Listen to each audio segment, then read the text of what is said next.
1.1 का 5वां सवाल जो उदाहरण नंबर 4 के जैसा ही है ना।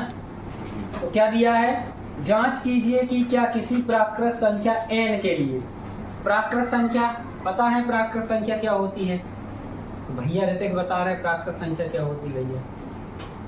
जो 1 से शुरू होती है और अनंत तक जाती है। 1 से शुरू होती है और अनंत तक जाती है। अच्छा, इसकी डेफिनेशन बताई थी शांत भैया, बताएं प्राकृत संख्या की परिभाषा क्या होती है? वो याद करो, हमने मार्कर को लेके बताया था।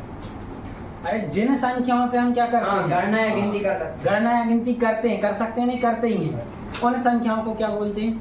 प्राकृत संख्या। तो उन्हीं 1 2 3 4 5 6 7 8 ऐसी करके जितनी हैं, उन संख्याओं में, उन संख्याओं के लिए 6 की घात n। अब बात आती 6 की घात n को लेकर।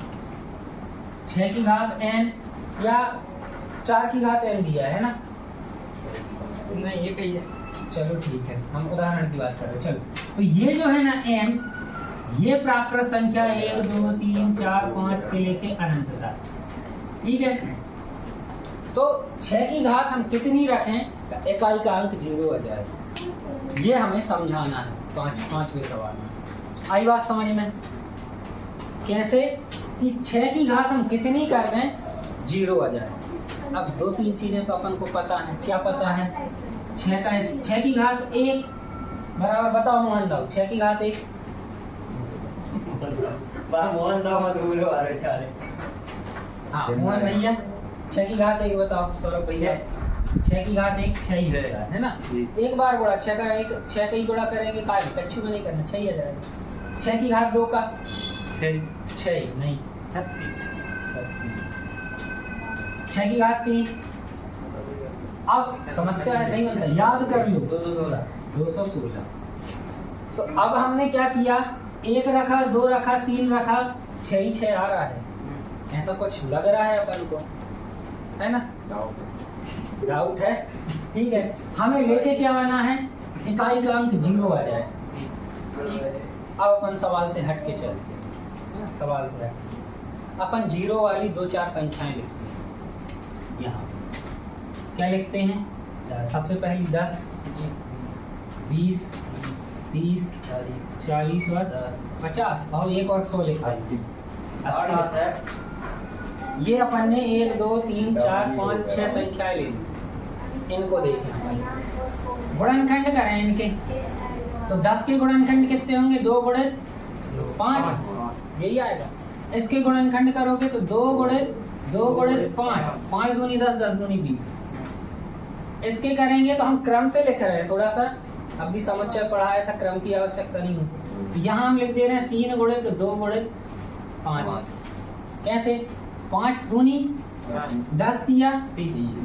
ऐसे यहाँ करेंगे 2 गुणित 2 गुणित 2 गुणित 5। ये अब हमें याद था इसलिए लिख दिया। कैसे? 5 दूनी 10 दूनी 20 दूनी या 2 दूनी 4 दूनी 8 पंचे 40। इसको करेंगे कितना?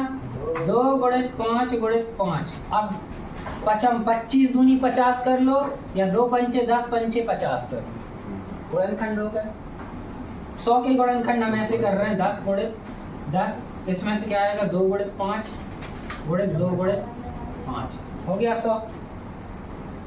अब इसके अलावा एक आध और, जैसे 12 लिख दे रहे हैं, और एक आध और बता दो, 18 लिख दे रहे हैं, 24 तो 12 ही जैसे। चलो इनको देख लेंगे। इसके गुणनखंड करेंगे 2 गुणित 2 गुणित 3।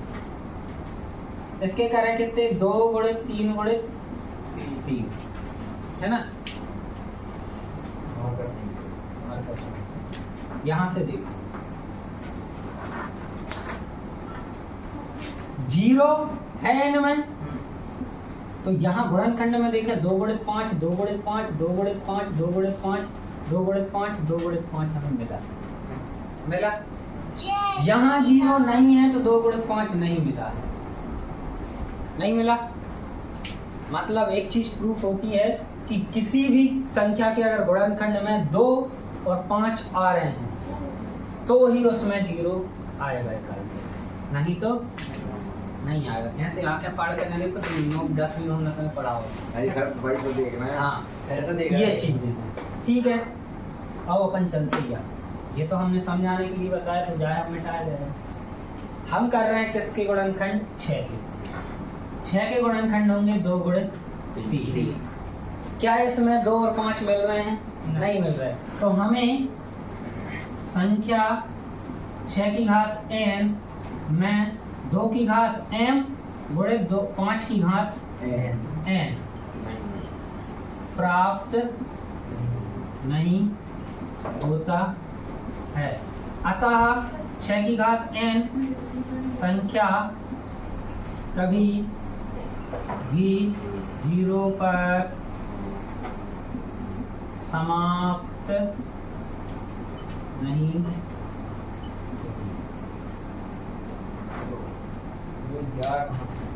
ठीक है जी। व्याख्या कीजिए कि 7 गुणित 11 गुणित 13 गुणित धन 13 और 7 गुणित 6 गुणित 5 गुणित 4 गुणित 3 गुणित 2 गुणित 1 धन 5 भाज्य संख्याएं क्यों हैं? ये बताना है भाज्य संख्याएं क्यों हैं। तो हमने पहली क्लास में आप लोगों से बोला था कि भाज्य और अभाज्य आपको पता होनी चाहिए, यहाँ जरूरत पड़ गई है। तो भाज्य में क्या है, आपके कितने गुणनखंड होने चाहिए वैष्णवी? भाज्य संख्या क्या होती है बता देना बेटा इनको। भाज्य संख्या जी। संख्या का एक उसके सिवा किसी और संख्या में भाग चला जाए, मतलब उसके सिवा और किसी संख्या का भाग सर हम थोड़ा वो जिसके 3 या 3 से अधिक गुणनखंड होते हैं। प्रियंका अभाज्य संख्या बता दो। अभाज्य संख्या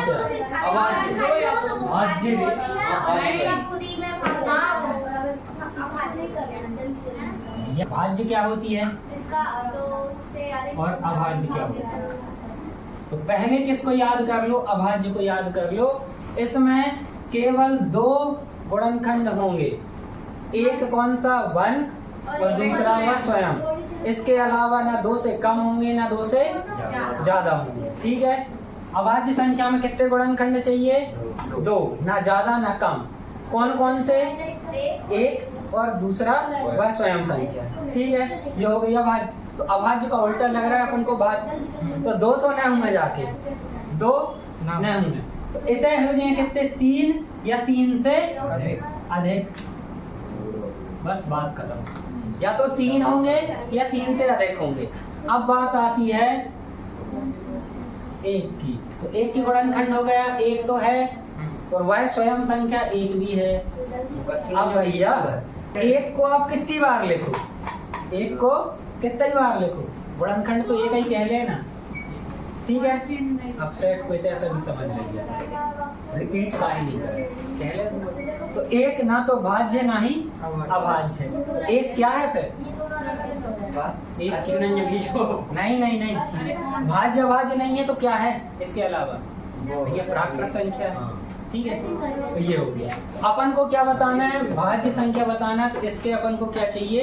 3 या 3 से अधिक गुणनखंड मिल जाए। तो अपन कर रहे हैं प्रश्न क्रमांक 6वां, है ना।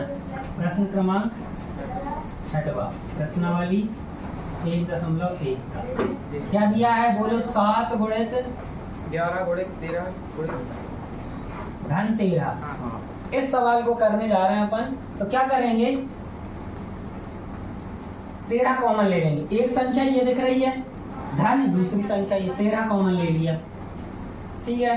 7 ज्यों का त्यों गुणित 11 गुणित 13 गया तो यहाँ क्या बचा? 1 धन। यहाँ से 13 गया तो 1 बचा, ठीक है। 13 7 11 या 11 7 77 77 एकम धन क्या लिख दिया? 13 गुणित 77 सॉरी 78, ठीक है। इसका गुणा कब करके देंगे? 13 8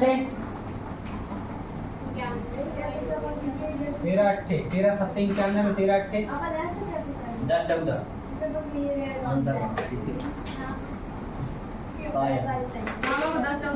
10 14 सर्वा को आंसर। अरे आंसर में हम 13 8 पूछ रहे हैं सर। 13 8 100 105 11वीं 10वीं 11वीं 10वीं एक ही बच्चा है 6वीं का। बताओ भैया, खुशी, माही, प्रियंका, 104 कर लो बड़ा। नहीं करो। Very good. कितने हो? 13 सत्ते 91, 91 में 13 जोड़ियो 104। तो 104 की 4 हासिल की 10, 13 सत्ते। अब बता दो 91 और 10 101।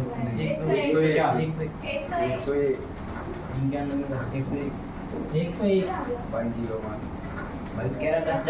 ठीक है। अरे तो वो रिजल्ट तो ऐसी बुक में भी दिया, आपको करना भी तो आना चाहिए। ये जो संख्या है ये आ गई। इस संख्या को अपन को बताना ये भाज्य क्यों है। देखो 10 14 में इसके गुणनखंड अगर हम करेंगे 1 तो रहेगा ही रहेगा, होता ही है। स्वयं 10 14 रहेगी। उसके बाद अगर हम इसके ऊपर वाली स्टेप में जाएं, इन दोनों का गुणा करके ये लाए हैं, तो 13 का इसमें भाग देंगे चला जाएगा, 78 का इसमें भाग देंगे चला जाएगा। तो 1 2 3 4 गुणनखंड तो हमें मिल रहे हैं ना। मतलब संख्या 10 14 के गुणनखंड 3 से अधिक हैं, अतः यह भाज्य संख्या है। ठीक है। अब से इसी के जैसा दूसरा दिया वो आप करके अभी बता। यहाँ पे हमने क्या किया है, हमें ये एक संख्या दिख रही, क्यों? गुणात्मक ये अलग है, गुणा में धन लगा है, ये अलग संख्या। तो हमने इस वाली संख्या से 13 कॉमन लिया, तो यहाँ से 13 गया तो 1 बचा। इस वाली संख्या से 13 कॉमन लिया तो यहाँ 1 बचा। ठीक है। अब आपको अगली संख्या दी है क्या?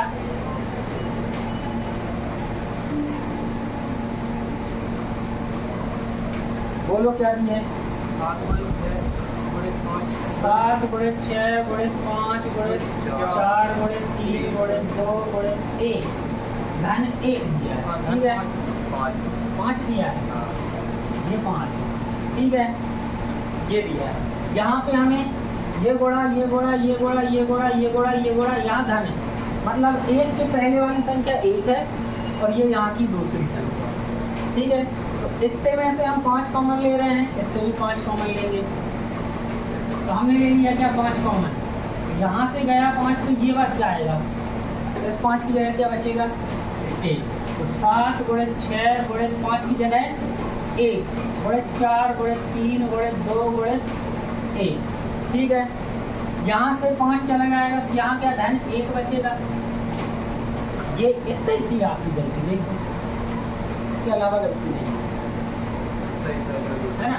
अब कर 7 6 42 से कम 4 3 12 12 दूनी 24 धन का।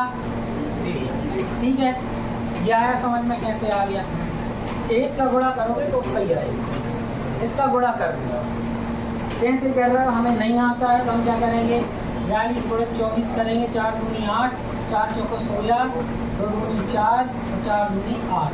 जोड़ दें 8 0 हासिल की 1 और ये हो गया 5 1 0 0 8 प्लस 1। ठीक है। इसको कर दिया क्या? 5 गुणे 1 0 0 1 जोड़ेंगे तो 9 हो जाएगा। चाहो तो इसका भी जोड़ा कर लो। 9 5 45 की 5 हासिल की 4, 5 सन्नम 0 और 4, 5 सन्नम 0, 5 एकम 5। सेम वही कहानी। इसके गुणनखंड क्या क्या होंगे? 1 होगा, स्वयं 50 45 होगी। ठीक है। और भाई 5 भी है और ये भी है। कम से कम कितने गुणनखंड मिल गए अपन को? 4। हमें तो 3 या 3 से अधिक चाहिए थे, 3 से अधिक यही लाइन आप इसके लिए लिखते हो। ठीक है। 7वां, किसी खेल के मैदान के चारों ओर एक वृत्ताकार पथ है। इस मैदान का एक चक्कर लगाने में सोनिया को 18 मिनट लगते हैं। जबकि इसी मैदान का एक चक्कर लगाने में रवि को 12 मिनट लगते हैं, है ना। मान लीजिए कि वे दोनों एक ही स्थान से एक ही समय में चलना प्रारंभ करके एक ही दिशा में दौड़ते हैं भैया, तो कितने समय बाद वे पुनः प्रारंभ की स्थिति में दोनों साथ में आएंगे, है ना। तो हमारे पास क्या है, कौन है, सोनिया गांधी जी दौड़ रही हैं, इन्हें 18 मिनट लग रहा है, ठीक है।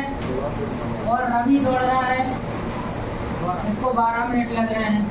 अब हमें चाहिए कि ये दोनों एक समय कब पहुंचेंगे, तो हम इनका क्या निकाल देंगे, एलसीएम 18 और 12, 2 से चला जाएगा तो यह जाएगा 9, यह जाएगा 6, फिर 2 से इसमें नहीं जाएगा लेकिन इसमें जाएगा, 2 से दे देंगे तो ये 9 जो का क्यों, यह जाएगा 3 से देंगे 3 और 1, और 3 से देंगे 1 और 1 आगे बात करें। एलसीएम क्या आ जाएगा, 2 गुणे 2 गुणे 3 गुणे 3, इसका गुणा कर लो, 2 दूनी 4, 4 3 12 3 36 मिनट बाद वो दोनों एक साथ प्रारंभिक स्थान पे होंगे।